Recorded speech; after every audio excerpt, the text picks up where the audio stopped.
70% logic पे चलती है ये इनऑर्गेनिक, और 30% आपको फैक्ट और इन्फॉर्मेशंस याद रखनी होती है। बहुत सारे बच्चे ऐसे सोचते हैं कि ये सब्जेक्ट ना मैं बाद में कर लूँगा, मैं पहले प्रैक्टिस ना करूँ, अंत में जाके सिर्फ युद्ध लड़ूँ। तो देखो बेटा, उस केस में ना आपका हारना लगभग तय हो जाता है। साल भर जब आप टेस्ट के मार्क्स में इम्प्रूवमेंट लाते हैं तो ये कॉन्फिडेंस बिल्डअप करता है। जब पूरा साल टेस्ट देते हो तो वो आपको किस किस तरह से तैयार करता है। सिर्फ आपका नॉलेज चेक नहीं करता, वो आपका क्वेश्चंस को अटेम्प्ट करने का तरीका वो सिखाता है, टाइमिंग जो है वो सिखाता है, जो एक्यूरेसी सिखाता है। हेलो बच्चों, नमस्कार, क्या हालचाल? तो कैसे हैं आप सब लोग? जी हाँ, आज मैं आपके सामने उपस्थित हूँ एक चीज़ डिस्कस करने के लिए, जैसा कि पीछे आपको स्लाइड पे दिख ही रहा होगा। इनऑर्गेनिक केमिस्ट्री के लिए क्या एक प्रॉपर स्ट्रेटजी होनी चाहिए अगर आप नीट 2026 के लिए तैयारी कर रहे हैं, है ना?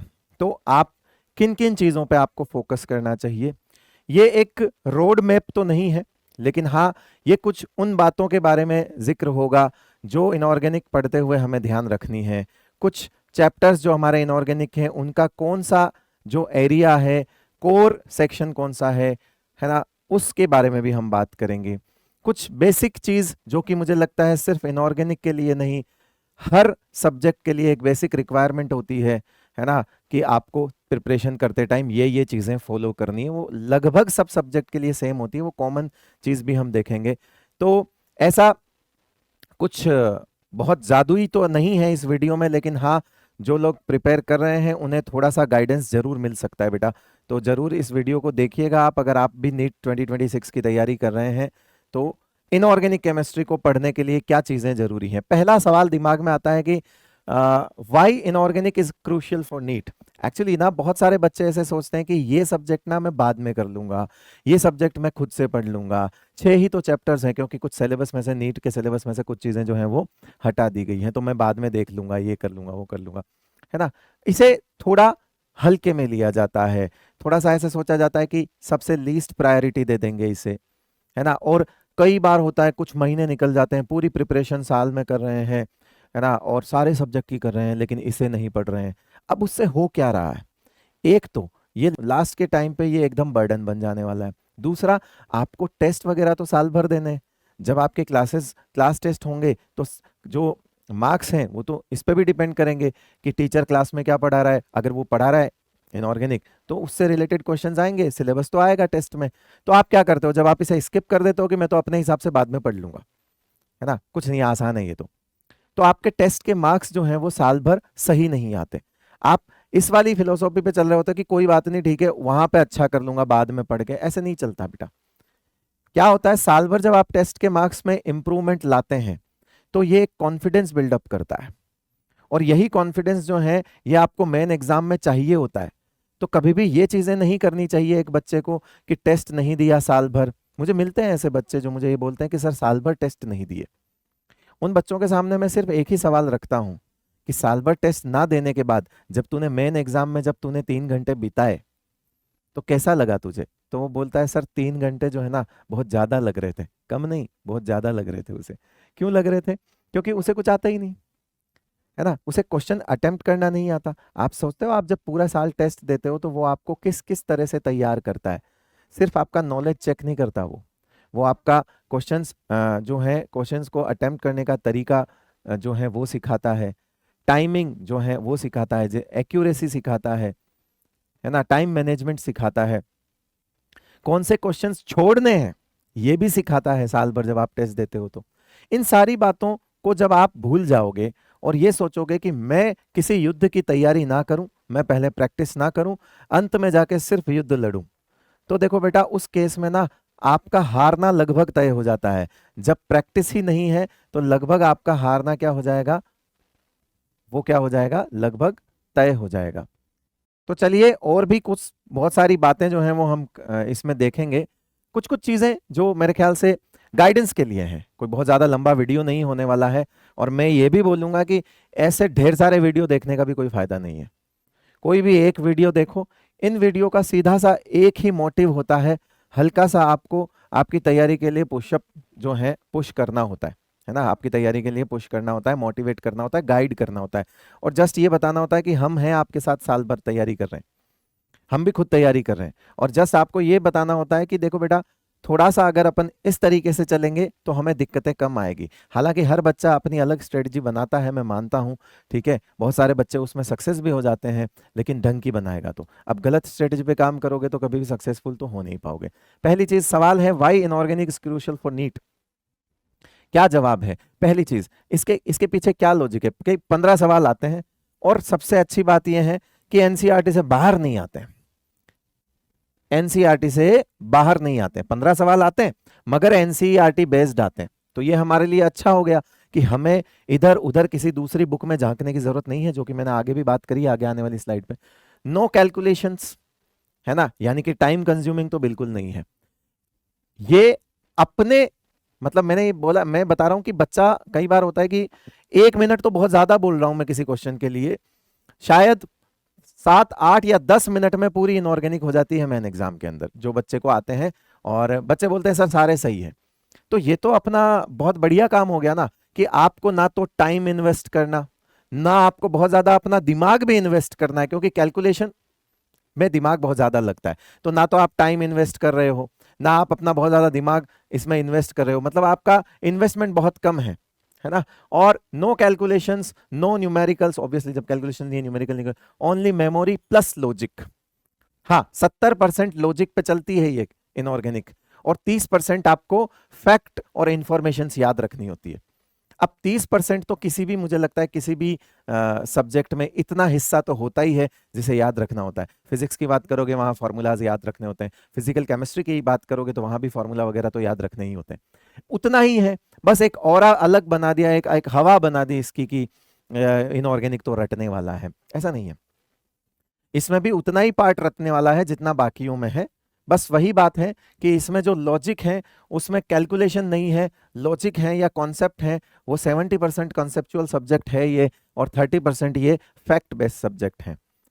अब प्रॉब्लम पता क्या आती है, ऐसा नहीं है कि मेमोरी वाले या फैक्ट बेस से या रटने वाले हिस्से से सवाल नहीं आएंगे, सवाल उस हिस्से से भी आते हैं, लेकिन उसके लिए भी एक टीचर क्या करता है इनऑर्गेनिक में, कुछ ट्रिक्स बना देगा, किसी ना किसी शॉर्ट फॉर्म में आपको याद रह जाए वो चीज, उसके लिए कुछ अपनी तरफ से कुछ ट्रिक्स आपको दे देगा, तो आपको हेल्प हो जाती है। और मैं पढ़ाऊंगा, मैं भी दे दूंगा, कोई और टीचर पढ़ाएगा तो वो भी दे देगा, कोई बड़ी बात नहीं, इनऑर्गेनिक का हर टीचर यही करता है, ठीक है भाई। हाई ROI सब्जेक्ट, ठीक है, हाई ROI। हाई ROI का मतलब पता होता है कि जिसमें इन्वेस्टमेंट कम और प्रॉफिट ज्यादा हो, ऐसी चीजों को कहा जाता है हाई ROI। तो हमने इसमें इन्वेस्ट बहुत कम करना है, मैं आपको बता रहा हूं, ठीक है, हमें तो साल भर पढ़ना पड़ता है क्योंकि टेस्ट में मार्क्स लाने पड़ते हैं, लेकिन हकीकत में इस इनऑर्गेनिक को 1 महीना अगर ढंग से पढ़ ले तो इनऑर्गेनिक कंप्लीट हो जाती है। लेकिन उसमें फिर प्रॉब्लम यह है कि आप साल भर टेस्ट नहीं दे पाओगे, टेस्ट में मार्क्स नहीं आएंगे, क्योंकि हम तो उस हिसाब से टेस्ट का सिलेबस बनाएंगे क्लासेस के शेड्यूल के हिसाब से। लेकिन हाँ, बहुत कम समय मांगता है और इनपुट जो आपका इंटरेस्ट है वो बढ़िया आता है, ठीक है। तो मतलब सही मायने में कम पैसा लगाओ और ज्यादा प्रॉफिट पाओ, वैसी वाली चीज सुनी है, वैसा है, उसे बोलते हैं हाई ROI। यानी कि सवाल उतने ही आएंगे जितने ऑर्गेनिक से आते हैं, जितने फिजिकल से आते हैं, सवाल उतने ही आएंगे, तो समय बहुत कम लगेगा। ये सब्जेक्ट आपका बाकी सब्जेक्ट के लिए समय बचाता है बेटा, ठीक है। अगर आप इसे 10 मिनट में कर लेते हो तो सोचो आप बाकी क्वेश्चंस में पर क्वेश्चंस आपको कितना टाइम एक्स्ट्रा मिल जाएगा। मेरी बात समझ रहे हो? ठीक है, चलिए आइए। तो कम पढ़ाई, है ना, जो कि करनी नहीं है, पढ़ाई तो ज्यादा ही करनी होती है, लेकिन हाँ शायद बाकी सब्जेक्ट जितना इसको समय देने की जरूरत नहीं है।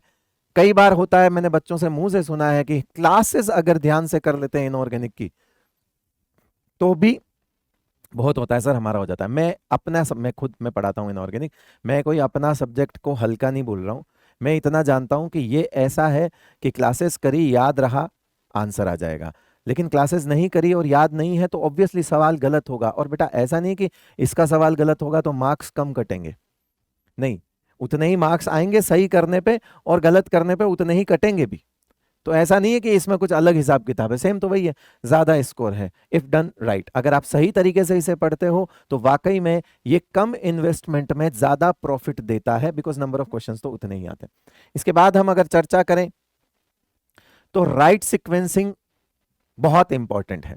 राइट सीक्वेंसिंग कैसे इंपॉर्टेंट है कि सबसे पहले, मैं देखता हूं बच्चे क्या करते हैं कि सर मैं अभी आपकी वो वाली सीरीज चल रही है जिसमें आप कोऑर्डिनेशन पढ़ा रहे हो, क्या मैं कोऑर्डिनेशन पहले पढ़ सकता हूं? ऑनलाइन के अंदर बहुत सारे ऑप्शंस हैं। एक ऑफलाइन में क्या होता है कि बच्चा रोज एक ही क्लास में आता है, एक ही टीचर से मिलता है, उसके पास ऑप्शंस नहीं होते। ऑनलाइन के अंदर क्या डेडिकेशन से ज्यादा जरूरी होता है संयम। संयम जरूरी है, कंट्रोल जरूरी है, सेल्फ कंट्रोल। होता है ना कि दूसरे की थाली में हर चीज अच्छी लगती है या ज्यादा लगती है। दूसरे की थाली में घी हमेशा ज्यादा ही दिखता है कि उसकी रोटी में घी ज्यादा है।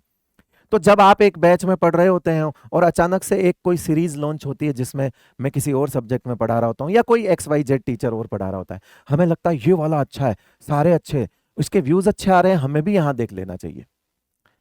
ये जो जंप होता है ना, ये जो स्विचिंग है, ये स्विचिंग ऑनलाइन एजुकेशन में सबसे बड़ा डिस्ट्रैक्शन है। Options are distractions. मैं इस बात में बिलीव करता हूं, शायद आप करें ना करें, ठीक है, कि बहुत ज्यादा ऑप्शंस आपने एक ही चीज को करने के लिए बहुत ज्यादा ऑप्शंस अगर बना लिए तो आप डिस्ट्रैक्ट होंगे। आप शॉप पे जाते हैं, आपको एक जीन्स खरीदनी है, वो आपके सामने एक जीन्स डालता है अच्छी से अच्छी, आपको पसंद भी आ जाती है, दो डालता है तब भी आपको एक की हाँ ठीक है पसंद आते हैं। फिर वो क्या करता है कि बहुत अच्छी अच्छी जीन्स आपके सामने, आपको 10-12 जीन्स आपके सामने डाल दी कि ये देखो ये देखो ये देखो। अब 10 जीन्स में से एक जीन्स को सेलेक्ट करना तो बहुत मुश्किल हो जाता है। सेम चीज है, तो उसमें आपको क्या चाहिए, आप अपने डिसीजन पे बने रहें, है ना, सेल्फ कंट्रोल हो आपका, और फोकस्ड, इसके लिए फोकस्ड होना बहुत जरूरी कि भैया जो मैं कर रहा हूं वो सही है। ऐसा नहीं है कि दुनिया क्या कर रही है, एक फोमो डेवलप होता है ना, फोमो समझते हो, फियर ऑफ मिसिंग आउट, है ना, कि भैया दुनिया वो सीरीज कर रही है, मैं नहीं कर रहा हूं, मेरा कुछ हो गया तो दुनिया उस सीरीज में भी वही चीज पढ़ रही है जो तू पढ़ रहा है, और लगभग सब जगह एक ही जैसा पढ़ाते हैं, नीट के सिलेबस से कोई बाहर तो नहीं पढ़ाएगा बेटा। तो सबसे पहले एक फोकस्ड वे में तैयारी करना और ऑनलाइन में जो है वो बहुत जरूरी है, उस पर भी आप अपना काम करते रहिएगा। अगर आप बहुत ज्यादा इधर उधर स्विचिंग कर रहे हैं तो रुक जाइए, क्योंकि लॉन्ग टर्म पे अगर ये काम चलता रहा तो बाद में समय कम बचता है और वो चीज आपको नुकसान करवा देगी, है ना, कि आप रिवीजन सीरीज अटेंड कर रहे हैं पहली बार सीखने के लिए, वो सीरीज आएंगी वो रिवीजन के लिए होगी, लेकिन आप तो उसे पहली बार अटेंड कर रहे हैं। तो हर चीज किसी ना किसी एक पर्पस के लिए बनी होती है, उसका पर्पस पहचानिए, अपनी तैयारी में अपनी प्रिपरेशन के हिसाब से आपके लिए कौन सी सीरीज इंपॉर्टेंट है कौन सी नहीं है उस पर जरूर सोचिएगा। आइए, तो राइट सीक्वेंसिंग भी चैप्टर्स की बहुत जरूरी है, क्योंकि हमारा क्लास में चल रहा है पीरियोडिक टेबल, उसके बाद कहीं सीरीज में कोऑर्डिनेशन है तो हम कोऑर्डिनेशन पढ़ने बैठ गए, ऐसा नहीं होना चाहिए। हाँ, आपको पीरियोडिक टेबल, अगर आप ड्रॉपर हैं, आपको पीरियोडिक टेबल आता है तो आप उसके क्वेश्चंस लगाइए उस दरमियान जब क्लास में ये टॉपिक चल रहा है, और समय बचा के आप अपने जो वीक पार्ट हैं दूसरे सब्जेक्ट में आप उस पर फोकस कर सकते हैं, उसे ज्यादा समय दे सकते हैं, बजाय कि उसी का दूसरा चैप्टर उठा रहे हैं। अरे वो भी पढ़ लेना ना, आराम से चलो, आराम से चलो, कोई दिक्कत नहीं है। जल्दी, मैं मानता हूं सबको जल्दी है सिलेबस करवाने की, लेकिन इतनी जल्दी नहीं कि मामला गड़बड़ ही हो जाए, कि कई बार होता है ना कि गरम गरम खाने के चक्कर में जबान जला लेते हैं अपनी, वो काम नहीं करना है बेटा, ठीक है। केमिकल बॉन्डिंग उसके बाद पढ़ना होता है, देन कोऑर्डिनेशन कंपाउंड पढ़ना होता है। अब इस ब्लॉक में हमारे पास छोटा सा पार्ट पी ब्लॉक का है और बाकी जो है वो डी ब्लॉक का है। एक तो पी ब्लॉक है और डी एंड एफ ब्लॉक है, यही बचे हैं। अब एस ब्लॉक हाइड्रोजन जो है वो हटा दिए गए हैं। उसके बाद आता है सोल्ट एनालिसिस। हाँ, सोल्ट एनालिसिस सबसे लास्ट में करना है एग्जाम के एकदम पास में, और सीक्वेंसिंग यही रहती है, हम भी क्लासेस में सबसे लास्ट में ही करवाते हैं। उसका कारण है ये वो पार्ट है जिसमें आपको प्रैक्टिकल अप्रोच को थियोरिटिकली पढ़ना है। सोचो आप प्रैक्टिकल्स जो करते हैं, क्वालिटेटिव एनालिसिस, कैटायन एनायन का जो डिटेक्शन करते हैं, वो एक प्रैक्टिकल पार्ट है, उसको आपको थ्योरेटिकली समझना है। तो ऑब्वियसली इसमें थोड़ा समय तो जाएगा, और फैक्ट चीजें हैं, याद रखने वाला चीज ज्यादा है, तो इसे ऑब्वियसली लास्ट में क्या करना है क्या नहीं, हालांकि मैं इस पे चर्चा कर चुका हूं, फिर भी एक बार देख लेते हैं क्या लिखा है मैंने, जो मेरे दिमाग में आया मैंने लिखा। और भी चीजें हैं जो करनी है नहीं करनी है, हो सकती है, लेकिन जो मेरे दिमाग में उस वक्त चल रहा था इस स्लाइड पे मैंने लिख दिया। मैंने लिखा फोकस ऑन एनसीईआरटी ओनली। मैंने उस चीज पे भी यहाँ पे काम किया है कि क्या नहीं करना है, क्योंकि बच्चा कई बार ऐसी गलती करता है जिससे उसका सिलेक्शन तक खत्म हो जाता है। मैंने देखा है साल भर बच्चा बहुत अच्छा स्कोर कर रहा होता है टेस्ट में, 680 प्लस जो है वो स्कोर कर रहा होता है, कई बार 650 प्लस स्कोर कर रहा होता है, पता नहीं क्या होता है कि लास्ट के 2 महीने में उसने अपनी अचानक से उसने लास्ट में एक स्ट्रेटेजी बदल देनी होती है। अचानक से कुछ उसे लगता है कि सब कुछ तो कर लिया, मैं कुछ और किताब कर लेता हूँ। मार्केट में जाएगा, कोई और किताब लाएगा, अपने दोस्तों से कहीं और सोर्स से पता नहीं अंट शंट चीजें करने लगता है ना, नई चीजें एक्सप्लोर करने लगता है लास्ट टाइम पे, और वो उसके सिलेक्शन ना होने का कारण बन जाती है। सिलेक्शन होना छोड़ो, ना होने का कारण बन जाती है। तो इसलिए पहले फोकस ऑन एनसीईआरटी ओनली। आपको एनसीईआरटी के अलावा कोई किसी बुक को, एनसीईआरटी को गीता मान लो आप। उसके बाद don't refer to many books. मैंने कहा ना, आप मत करिए बहुत ज्यादा बुक्स की बात। एक आध कोई एनसीईआरटी बेस्ड क्वेश्चन वाली कोई किताब है, ले आए, ठीक है। लेकिन बहुत सारे बच्चे मैं देखता हूं, स्पेशली पता नहीं कहां कहां से किताबें लेके आते हैं, मुझे फोटो भेजते हैं, ये कर लूं, ये कर लूं, ये कर लूं। अरे भाई जरूरत नहीं है, वो जरूरत नहीं है। हम बोल देंगे ना जरूरत होगा तो। बताओ, रिवाइज ईच टॉपिक 4 to 5। हर चैप्टर कम से कम 4 से 5 बार तो रिवीजन हो ही सकता है, और उस चैप्टर के अंदर भी जो टॉपिक्स हैं इंपॉर्टेंट, उन्हें भी उतने ही टाइम पे रिवाइज करना है। Don't leave for last month. वही चीज मैंने बोला, लास्ट के महीने पे मत छोड़िए इनऑर्गेनिक को, किसी टॉपिक को मत छोड़िए, किसी सब्जेक्ट के किसी भी सस्ते से सस्ते टॉपिक को भी लास्ट मंथ पे तो मत सोचिए, छोड़िएगा। क्योंकि आखिरी महीने में जब एग्जाम आने वाला होगा, उससे पहले 1 महीने में, उस 1 महीने में आपका जो टाइम है वो मैक्सिमम जो है वो क्विक रिवीजन पे जाएगा, या हो सकता हो बहुत सारी चीजें जो हैं वो आपको शॉर्ट नोट्स आपने बनाए हो साल भर, उस पे काम करना होगा, तो उसे आप छोड़िए। मोर प्रैक्टिस के लिए छोड़िए उस टाइम को। दिन के 2-2 टेस्ट जो हैं वो उस टाइम पे देने होते हैं लगभग, इतनी प्रैक्टिस की जरूरत है लास्ट महीने में, उसके लिए समय जरूर छोड़िए। Practice easy and moderate level questions. हाँ, आजकल तो फिर हवा और चल गई है ना, कि भैया अब पेपर मुश्किल आ गया तो हम जेई लेवल पढ़ा देंगे, हम वो कर देंगे। क्यों? क्यों? मेरा कहने का मतलब, मेरा सवाल है क्यों? क्या किसी भी बच्चे के 710, 715, 720 आए हैं लास्ट नीट में? नहीं आए हैं। तो पेपर जो मुश्किल है वो सबके लिए मुश्किल है। और उन्होंने उन्होंने क्या किया है, उन्होंने बताया, उन्होंने 2-4 सवाल इसलिए डाले कि तुम छोड़ दो, कि सब छोड़ेंगे तुम भी छोड़ दो। तुम इसे उल्टा ले रहे हो, ये बोल रहे हो कि हम पता नहीं इस बार जेई लेवल की तैयारी करेंगे। देखो बेटा, सिंपल सी बात है, मैं हमेशा बोलता हूं, अभी भी बोलूंगा। आप अगर 7th क्लास में पढ़ते हैं तो 7th क्लास की बुक्स पढ़ने से ही 7th क्लास में पास होगे। उस 7th क्लास में आप 10th क्लास की बुक पढ़कर एग्जाम में पास नहीं हो सकते। हाँ, 10वीं का कंटेंट आप पढ़ सकते हो, 10वीं की किताबें पढ़ लो, पढ़ना आता है।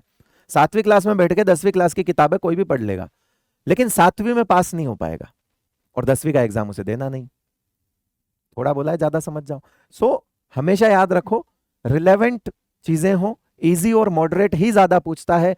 नीट सिर्फ अप टू 5% के केस में कहीं पे जो एक आध सवाल डालता है मुश्किल, उसे छोड़ना होता है। हम तो वो भी करवाएंगे, हम आपको उन सवालों का एक्सपोजर इसलिए देंगे ताकि आपको यह पता चले कि मेन एग्जाम में बहुत ज्यादा टाइम खराब नहीं करना है, इस क्वेश्चन पे आगे बढ़। हम करवाएंगे वो सवाल, उस तरह के लेवल के क्वेश्चन भी कराएंगे, लेकिन साथ में ये जरूर बोलेंगे कि ऐसा नहीं पूछता, और अगर आता है तो छोड़ देना, क्योंकि बाकी के आसान क्वेश्चंस, हम एक मुश्किल सवाल के चक्कर में हो सकता हो हमारे 10 आसान सवाल को छोड़ दें टाइम के चक्कर में, तो हमारा नुकसान ज्यादा होगा, वो 10 अगर छूट गए तो। So practice easy and moderate level questions, वो हम साल भर आपको बताते रहेंगे कैसे कैसे क्वेश्चंस करने हैं। Don't focus on irrelevant questions. वो ये इररिलेवेंट का मतलब वही है, इररिलेवेंट का मतलब है या तो जो सिलेबस का पार्ट नहीं है, या फिर बहुत ज्यादा हाई लेवल पे ले जाके क्वेश्चंस को कराया जा रहा है, जो आज दिन तक नीट में नहीं पूछा गया हो। ऐसा कुछ कि नीट में जेईई एडवांस का सवाल, और जेईई एडवांस में भी जो सबसे एडवांस वाला सवाल है वो, हाँ, एनसीईआरटी का अगर डायरेक्ट क्वेश्चन है अगर जेईई एडवांस का, तो वो तो कर सकते हैं, क्योंकि एनसीईआरटी से ही उसमें आते हैं और एनसीईआरटी से ही नीट में आते हैं। ठीक है बेटा। Follow your teachers notes completely. आपको नोट्स के नाम पे कहीं से भी मार्केट से नोट्स, आजकल हैंड रिटन नोट्स बिकने लग गए हैं, सोशल मीडिया पे देखता हूं मैं, हमारे ही बिक रहे हैं। हमारा तो पता नहीं वो पैसे कमा रहे हैं। अब हैंड रिटन नोट्स का मतलब क्या है, कि हैंड रिटन तो है, हाथ से लिखे हुए हैं, लेकिन आपके हाथ से नहीं लिखे हुए हैं। और उस नोट्स को कभी हैंड रिटन नोट्स मत मानना जो आपके हाथ से नहीं लिखे हुए हो। आपके हाथ से लिखा हुआ नोट्स ही हैंड रिटन नोट्स मानना, ठीक है। किसी और के हाथ से लिखा हुआ आपको समझ नहीं आएगा, और नोट्स जैसी चीज तो कभी समझ नहीं आती बेटा, क्योंकि नोट्स में आपका अपना दिमाग लगा के आप उसे अरेंज करते हो, आपकी सीक्वेंस होती है, आपका एक फ्लेवर होता है आपके नोट्स में, वो किसी और फ्लेवर से मैच नहीं कर सकता। तो जबरदस्ती आप उसे एक बुक मान के पढ़ेंगे, उतना अच्छे से तो नहीं उतार पाएंगे। सो ऑलवेज नोट्स जो है वो आप क्लास के दौरान ही बनाइए, और हर साल नए नोट्स बनाइए, साथ के साथ बनाइए। बहुत ज्यादा पुराने बस नोट्स बने हुए हैं, ठीक है, टीचर सेम है तो फिर भी चलता है, लेकिन टीचर अलग है, अगले साल अलग टीचर से पढ़ रहे हो, फिर उसमें नोट्स आप पुराने टीचर्स के लेके बैठे हो, है ना, वो फिर सारी चीज खराब हो जाती है। सो नोट्स क्लासों में जरूर बनाइए।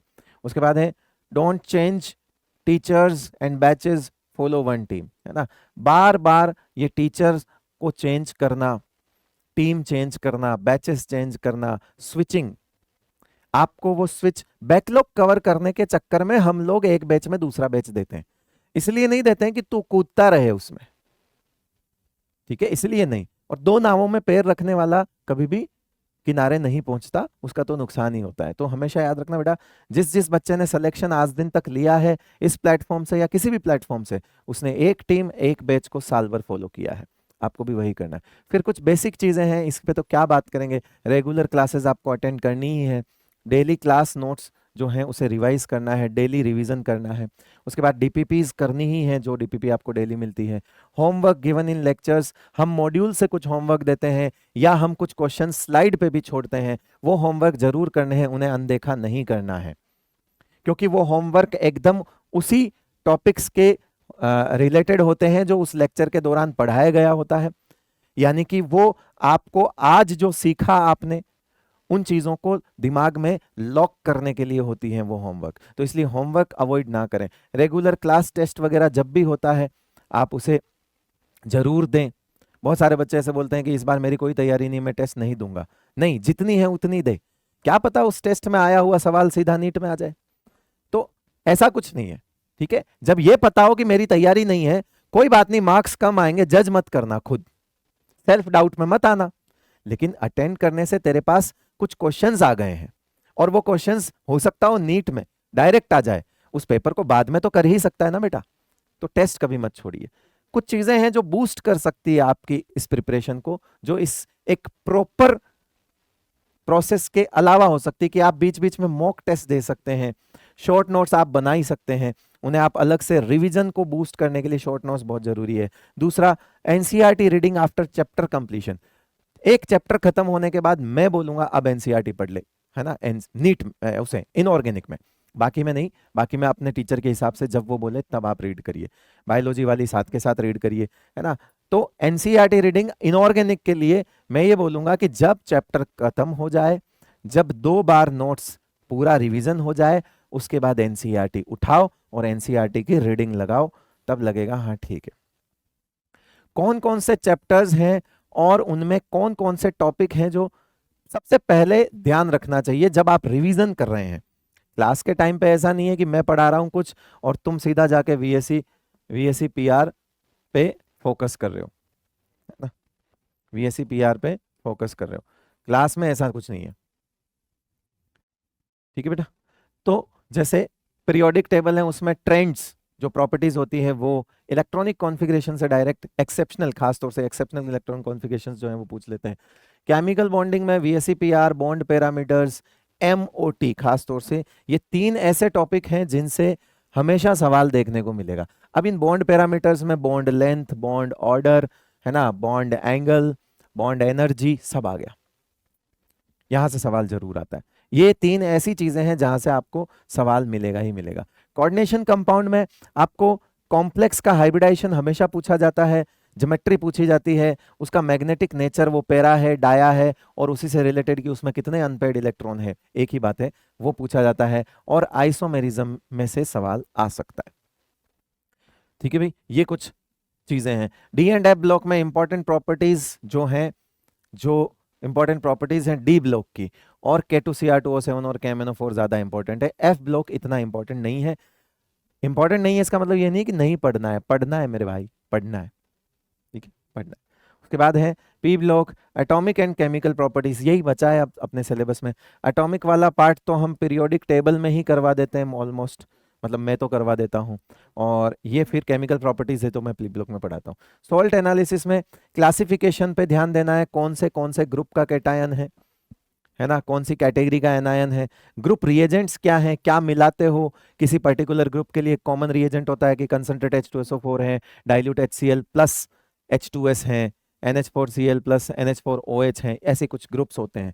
और जो नेम वाले टेस्ट होते हैं, नाम वाले, जैसे ऑर्गेनिक में नेमिंग रिएक्शंस होती है ना, वैसे इसमें भी कुछ स्पेशल टेस्ट होते हैं जिनके नाम होते हैं, जैसे क्रोमिल क्लोराइड टेस्ट हो गया, है ना, बहुत सारे जो इनके नाम वाले, लेयर टेस्ट हो गया, ब्राउन रिंग टेस्ट हो गया, ऐसे बहुत सारे टेस्ट होते हैं जिनके नाम होते हैं। वो कुछ खास इंपॉर्टेंट होते हैं, वो स्पेसिफिक टेस्ट होते हैं पर्टिकुलर केटायन और एनायन के लिए। अगर हम बात करें, है ना, एवरेज क्वेश्चंस की, तो एवरेज क्वेश्चन राइट सीक्वेंसिंग, इसको तो मैं हटाता हूँ, ये मेरे को लग रहा है वापस से आ गया। तो एवरेज क्वेश्चन अगर हम पीरियोडिक टेबल की देखें, ये एवरेज लिया गया है कुछ सालों को देखते हुए, कहीं पे हो सकता हो किसी साल कम आया हो, ज्यादा आया हो, एवरेज बात करी मैंने, एग्जैक्ट बात नहीं करी। पीरियोडिक टेबल से 2 से 3 सवाल आते हैं, केमिकल बॉन्डिंग से 3 से 4 सवाल आते हैं, कोऑर्डिनेशन कंपाउंड 3 से 4, डी एंड एफ ब्लॉक 2 से 3, पी ब्लॉक 2 से 3, और सॉल्ट एनालिसिस में 2 से 3 सवाल आ सकते हैं। सॉल्ट जो है ये नया चैप्टर है, पहले नहीं था ये नीट में, तो अब इसमें एवरेज जो है वो देखा गया है कि 2 सवाल है, क्योंकि इस बार का जो जेई एडवांस का पेपर था उसमें सॉल्ट के बहुत सारे क्वेश्चंस थे। तो अब मुझे लगता है कि इस चीज पे फोकस किया जा रहा है कि प्रैक्टिकल केमिस्ट्री बच्चे को आनी चाहिए। आ जाइए, बाकी सीधी बात है कि अब कोई अगर हमारे साथ तैयारी करना चाहता है, ठीक है, तो सीधी बात है, 100 बातों की एक बात, ये सारी चीजें एक तरफ और 100 बातों की एक बात एक तरफ।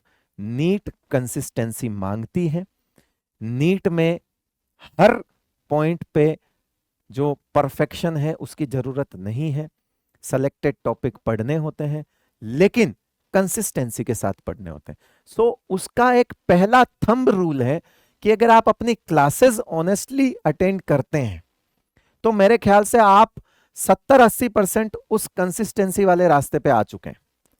70-80% आप कंसिस्टेंसी वाले रास्ते पे आ चुके हैं अगर आप डेली ऑनेस्टली अपनी क्लास कर रहे हैं तो, क्योंकि क्लासेस में कंसिस्टेंट होना ही 70-80% कंसिस्टेंसी सिखा देगा आपको। उसके बाद नोट्स को कंसिस्टेंटली रिवाइज कर लो। ये 2 ऐसे बड़े हथियार हैं जिनमें बाकी सारी चीजें जो हैं वो एड ऑन्स का काम करती है, वो एड ऑन्स है, ये मेन चीज है। क्लास रेगुलर होनी चाहिए और नोट्स टाइम से रिवाइज होने चाहिए। इसके अलावा क्वेश्चन प्रैक्टिस चलती रहनी चाहिए। अब बीच बीच में आपको जब लगे तो मॉक टेस्ट दे दिया, शॉर्ट नोट्स बनाए हैं तो उससे फटाक से रिवीजन कर लिया, टेस्ट आ रहा है, टेस्ट से पहले 4 चैप्टर रिवाइज करने हैं, शॉर्ट नोट्स बने हुए हैं, हमने वो कर लिए। तो वो अकॉर्डिंगली आपको करना ही है। और अगर आप भी हमारे साथ अपनी नीट 2026 की जो जर्नी है वो अब स्टार्ट करना चाहते हैं, तो ऐसा नहीं कि आपको बैच कौन सा लूं क्या है, तो राइट टाइम है। अगर आप अपनी प्रिपरेशन शुरू अब करना चाहते हैं तो हम क्या सोचते हैं सबसे पहले कि अब भी अगर मैं प्रिपरेशन करूं तो मेरे पास कौन सा बैच है। सो इस टाइम पे आपके पास जो बैच है वो यकीन 3.0 बैच जो है वो स्टार्ट होगा। उस यकीन 3.0 की प्रिपरेशन से आप अपनी प्रिपरेशन और जर्नी जो है वो स्टार्ट कर सकते हैं। इस बार यकीन 3.0 में यकीन 2.0 की तरह ही 2-2 टीम जो है वो हो गई हैं। जैसे मैं हूं और हितेश चोपड़ा सर हैं, हम दोनों इनऑर्गेनिक पढ़ाएंगे, तो आपको जो जिनसे अच्छा समझ आता है, जिनसे आपकी ट्यूनिंग बैठती है, आप उस टीचर से पढ़ सकते हैं। हर किसी के पास 2-2 ऑप्शन है, यानी जब एक बैच में 2 टीचर होते हैं तो एटलीस्ट आपको बैच स्विच करने की जरूरत नहीं होती है। आपको जो टॉपिक जिस टीचर से समझ आता है आप कम से कम एटलीस्ट बैच के अंदर 2 ही टीचर्स में से किसी से भी पढ़ सकते हैं। थोड़ी सुविधा वाली बात है, जिसके साथ जो ट्यूनिंग बैठ जाए। और अभी तो जो ऑफर चल रहा है इसमें कि ये 5200 का था, बट अब जो है इसे कर दिया है 4699 का। ठीक है भाई, तो कंप्लीट ईयर की ये फीस है। इसके अलावा अगर आप मॉड्यूल वगैरह लेते हैं तो वो चीज़ें आप ऐप पे जानते हैं और आपको ज़्यादा पता है। वो आप जब आप ऐप पे जाके इस बैच को एक्सप्लोर करेंगे तो आपको इस बैच के और भी फीचर्स, है ना, और भी जो चीज़ें डिस्क्रिप्शंस हैं वो सारे वहाँ पर मिल जाएंगे। टीचर्स के बारे में आपको जानना है, इनके नाम जानने हैं, सारे बैच के वहाँ पे आपको मिल जाएंगे PW की ऐप पे।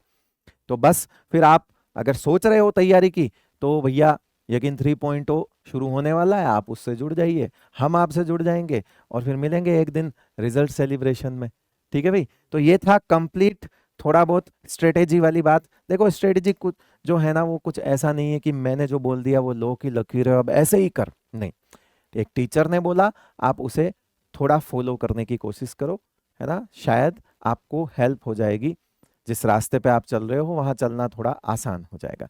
चलिए बेटा, बहुत बहुत शुक्रिया आपका, थैंक यू सो मच।